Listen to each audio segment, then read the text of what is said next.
ekhaya angiphinde ngikubingelele ngikwamukele umprofeti wakho Magejageja wakalithuli. Kuyintokozo futhi again ukuthi ngiphinde ngihlangane nawe ukuba ngikunikeze amazwi kaNkulunkulu. Kubalulekile kulesi sikhathi abantu behlele emakhaya ukuthi bazi ukuthi uNkulunkulu uthini ngalesi sikhathi esikusona. Namhlanje umprofeti wakho uzokunikeza incwadi Romans kwabaseKorinte chapter 4, 2 Corinthians chapter 4 verse number 1. Lalela ke usekhaya.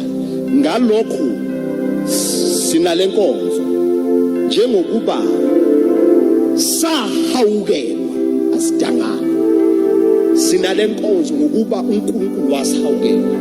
Mlaleli wami ekhaya, uNkulunkulu usiphe umusa nakulesi sikhathi. Yini umusa? Amandla kaNkulunkulu asebenza emfihlakalweni. Umusa kaNkulunkulu iwona onamandla okusigcina. Umusa kaNkulunkulu iwona onamandla okusenza saphephe. Ngizothi ekhaya kulezi insuku esibhekene nawo, the grace of God, the mercy of God is able to carry you. Anginendaba ukuthi ubhekene nayo, anginendaba ukuthi kwenzakalani, kodwa ngizokutshela ngomusa kaNkulunkulu okwazi ukusindisa abantu. Umusa kaNkulunkulu wakwafika eLodibar. Uma ufika umusa kaNkulunkulu ufika ngoDavide. Lithi iBhayibheli wabuza wathi ukhona yini oyedwa osele ukuba ngimenzele umusa endlini kaJonathan?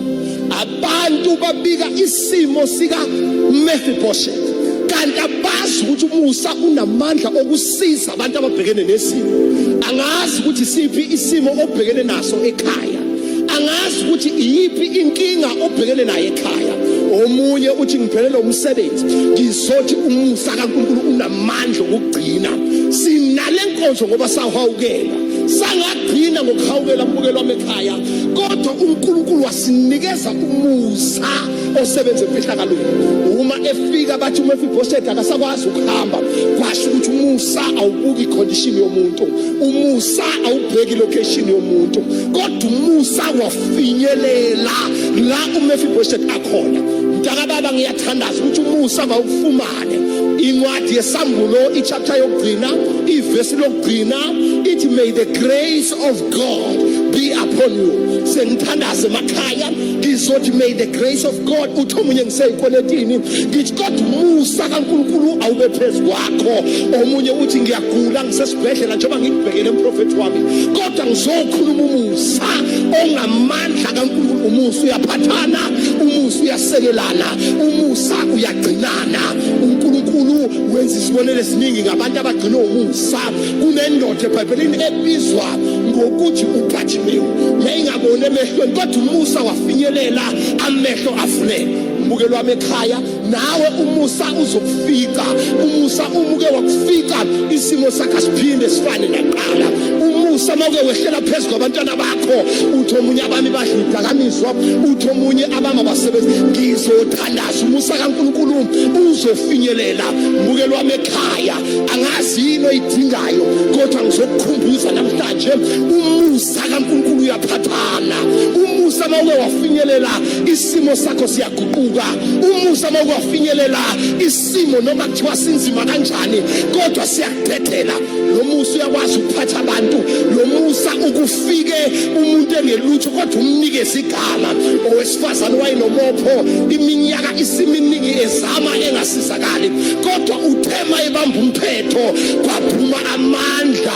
Wayengaqualify kuba semadodeni, kodwa umusa wangabheka ukuthi akafanele wafinyelela kuye. Ngiyathandaza usekhaya, may the grace find you. Ngiyathandaza usekhaya, may the mercy carries you. Ngiyathandaza usekhaya, umusa mawufinyelela esimeni sakho. Omunye uthi ngiyakhala ngihanjelwa abathandiweyo bami, mama ngiyakhamfatha ngomusa kaNkulunkulu. Omunye uthi ngiphelele umsebenzi. Namhlanje umprofeti wakho uzothandaza kwiziqiniso, ngizodedela umusa phezu kwempilo yakho. Umusa uzokufaka la ongazange ucala ukuthi ungafinyelela khona. uNkulunkulu makufika kuDavide uthi Davide khetha ukuba ubhekane neminyaka yendlala. Davide khetha lokhu nalokhu. Uthi Davide uNkulunkulu ngiyakhetha ukuwela esandleni sakho ngoba isandla sakho sinomusa. Namhlanje ekhaya iyodwa into engikuthandazelela yona, mawele esandleni zabantu, wela esandleni sikaJehova. Isandla umusa ke sinomusa lalela ngutshela indaba ongayazi akugcini ngomusa kuphela amakhosi omhlaba asesandleni sakhe mawufumela umusa uzokubeka esandleni sikaJehova uzoyithola le moto oyidingayo uzowuthola lo musa odingayo uzothola lo mshado odingayo uzoyithola le promotion oyidingayo uzothola le nkululeko oyidingayo uthi omunye sekuyiminyaka ngihlupheka umprofeti bewenzeka kanjani impendulo yami ithi umusa kaNkulunkulu uzokwehla phezu kwakho uMaria uyazi umlaleli wami ekhaya mbukeli wami ekhaya ukuthi uMaria wayengayazi indoda uyabuza makufika ingelosi wathi kuzokwenzeka kanjani kwathi wena ufumene umusa uzokhulelwa uma umusa uke wafinyelela uphula ama boundaries umusa umusa uke wafinyelela ushintsha isibeletho somuntu ungathi ngiyambona ugogo omdala ethola umusa eya eclinic bathi gogo abanoshukela ngapha wathi hayi angisanga ngoshukela kukhona into engcono abantu abangayazi efinyelelekile ngiyathandaza. May the grace find you. Thola umusa ungathola imali umusa ungawutholanga ngoba ngeke ukwazi ukuphatha leyo mali ungathola umshado ungatholanga umusa ungathola ipromotion ungatholanga umusa ungathola abantu kanti umusa utholanga. Ngiyathandaza ekhaya umusa kaJehova mawufumane. May the grace of God be upon you. Sondele eduze kwescreen sakho umprofeti athandaza. Babona amandla egameni lenkosi yami uJesu Kristu. Ababukeli bangibhekile indawo ngeindawo abanye babheke kuma Facebook abanye babheke kuma media platform ahlukahlukene abanye bangibheke ku television. Baba ngiyathandaza ngegama lika Jesu mabafumane umusa ovela kuwe. Baba ngiyathandaza umusa mawubagcine kufika izifo enhlobonhlobo kodwa baphephele ngaphansi kwamaphiko omusa kaJehova mabawele esandleni sakho baba ngoba isandla sakho sinomusa.